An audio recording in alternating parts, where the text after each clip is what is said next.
রাতে হাসপাতাল থেকে রহস্যজনকভাবে উধাও চিকিৎসাধীন রোগী। সকালে হাসপাতাল চত্বরে মিলল নিখোঁজ রোগীর দেহ। ঘটনা ঘিরে শোরগোল মালদা মেডিকেল কলেজ হাসপাতালে। লিখিত অভিযোগ দায়ের হাসপাতাল কর্তৃপক্ষ এবং ইংরেজবাজার থানায়। জানা গেছে মৃত রোগীর নাম দুখু আহেরি, বয়স 45, বাড়ি পুরাতন মালদা থানার সুকানদিঘি এলাকায়। পেশায় শ্রমিক দুখু আহেরির জ্বর নিয়ে গত মঙ্গলবার রাত্রি 10টা নাগাদ পরিবারের সদস্যরা তাকে মালদা মেডিকেল কলেজ হাসপাতালে ভর্তি করেন।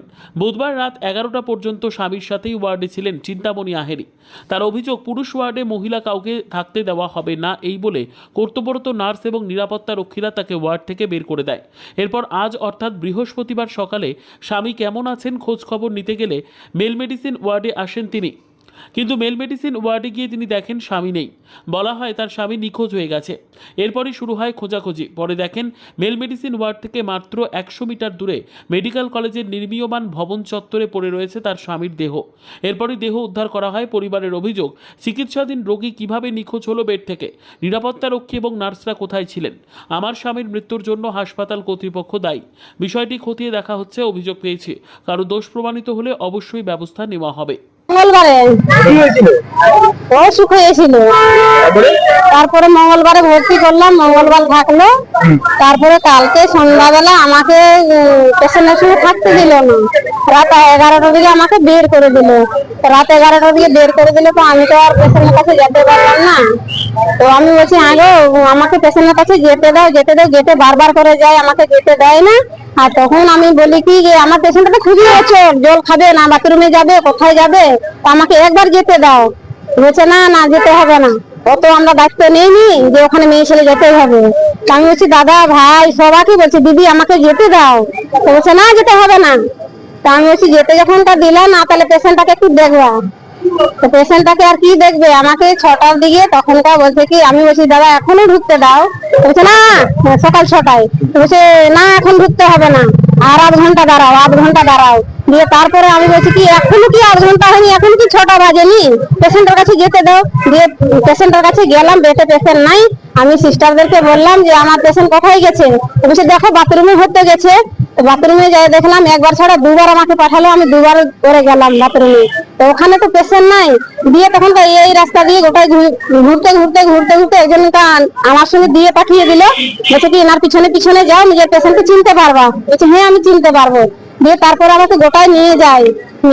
ওই দেখি ভাঙা বিল্ডিং এর ওখানে নতুন বিল্ডিং হচ্ছে, ওখানে আমার পেশেন্ট। আমি তো বুঝতে পারছি না যে পেশেন্ট আমার কেন এত দূর আসলো। অবস্থায় দেখি হ্যাঁ কি অবস্থায়? মানে উবুর হয়েছিল, মরা অবস্থায় ছিল। তো ওখানে তো পেশেন্টটা এভাবে যেতে পারে না। আমার তো এটাই হচ্ছে সন্দেহ যে পেশেন্টটা কি করে যাবে। আমার পেশেন্ট বাথরুমে যেতে পারছে না, ধরে ধরে নিয়ে যেতে হয় বাথরুমে। আমার পেশেন্টটা খুবই দুর্বল, খুবই অচল, তাহলে এত দূর কি করে গেল। কি মনে হচ্ছে আপনার, কি মনে হচ্ছে? আমার তো মনে হচ্ছে যে এই যার সিক্রেটারিদের কাছে আমাদের মনে করে যে শাসন চাই, এদেরকে আমি সন্দেহ করি।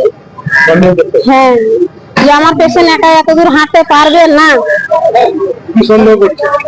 যে হয়তো এরাই মনে হয় কোথাও নিয়ে গিয়ে ফেলে দিয়েছে। তারপরে ওখানে যাইয়ে তো দেখলাম ফেলার জায়গাটা, তো হেঁটে হেঁটে যায়নি মনে হয়, এটাই তো কাদা। তারা ফেলেছে যারা গার্ড থাকে, যারা গেটে থাকে।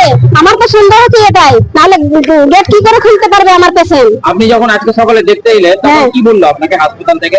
আমাকে হাসপাতালে কি বলছে, এইখানে এই গেটে আমাকে বললো কি এখানে ব্যস্ত করবে না, এখানে ঝামেলা করবে না, দূর হয়ে যাও, ভিতরে যাও, পেশেন্টের কাছে যাও, পেশেন্টকে খুঁজো। তো আমি বলছি দেখো পেশেন্টকে খুঁজে পাচ্ছি না, আপনারা কিছু ব্যবস্থা করেন। বলছে কি ঝামেলা করবে না। দিয়ে ভিতরে গেলাম, ভিতরে আবার সিস্টাররা বলছে এখানে চিল্লাচিল্লি করবি না। আবার আমি ওদের থেকে আসি, তখন কানতে কানতে আসি, আবার দুটো সিস্টার বলছে কি কানতে হবে না, যা হবার হয়ে গেছে। তো যা হবার হয়েছে, আমি পেশেন্টটা যা হবার হয়েছে, আমি কেন যা হবার হয়েছে, কি হয়েছে আমার পেশেন্টটার। সকালবেলা কে নিয়ে এলো? তবে পেশেন্টকে কে নিয়ে এলো? ওই 2-3টা লোক গেছে, এখান থেকেই গেছে, ভিতর থেকেই গেছে। এমনকি মারা গেছিল? হ্যাঁ মারা ছিল আপনি কি পেশেন্টটা। চাইছেন, বিচার চাইছেন? আমি বিচার চাইছি। কি নাম আপনার? আমার নাম হচ্ছে চিন্তামণি। আমার আমার আমার স্বামীর নাম হচ্ছে দুঃখু। মালদা মেডিকেল কলেজ হাসপাতালে এক রুগী 3 দিন আগে ভর্তি হয়েছিল জ্বর নিয়ে, তারপর হঠাৎ মিসিং হয়ে যায়। পরিবারের অভিযোগ, বাড়ির লোকজনকে ঠিক করে জানানো হয়নি। আজকে মৃতদেহ উদ্ধার হয়েছে হাসপাতাল এলাকা থেকে। কি বলবেন? দেখুন, এটা এখন আপনার মধ্যেই শুনলাম। আমাকে প্রিন্সিপাল বা এমএসভিপি কেউ জানায়নি। আজকে একটা আমাদের আলাদা মিটিং আছে হাসপাতাল, সেখানে আমি তুলব। করে যদি দেখা যায় যে আমাদের কোনো স্টাফের দোষে হয়েছে, অ্যাকশন হবে বিরুদ্ধে।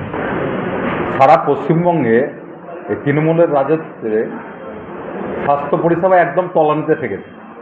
আর মালদা মেডিকেল কলেজের যা অবস্থা, এটা মেডিকেল কলেজ নামে মাত্রই, এটা একটা রুরাল হাসপাতালের সমান। যে কোনো পেশেন্টকে এখান থেকে ট্রান্সফার করে দেয়, কী আছে খোঁজ নেয়, বিড়াল কুকুর ঘুরছে হসপিটালের মধ্যে। এটা একটা অদ্ভুত ব্যাপার। একটা পেশেন্ট ভর্তি হলো চিকিৎসার জন্য, তার মৃতদেহ হসপিটালে পাওয়া গেল।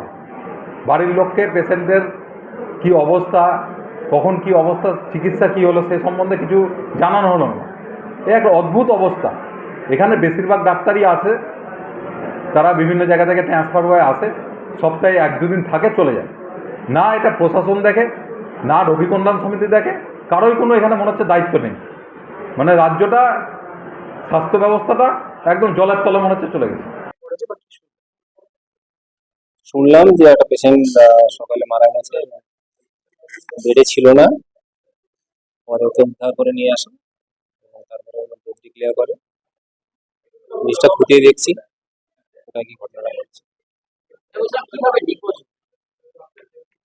মানে রাতের বেলা কোনো সময় হয়তো বেরিয়ে গেছে। নিরাপত্তা রক্ষীরা ছিল, তাদের চোখকে ফাঁকি দিয়ে কভার হয়তো বেরিয়ে গেছে। পেশেন্টটা ভর্তি ছিল। সুগারের পেশেন্ট ছিল, জ্বর টর ছিল। আর লিখিত দিয়েছে শুনলাম, আমি এখনো দেখিনি। কমপ্লেন অনুযায়ী আমি সব ব্যবস্থা নিচ্ছি, খতিয়ে দেখছি।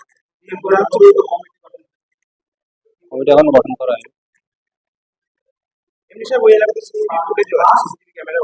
দেখতে হবে সেগুলো সব জায়গাতে।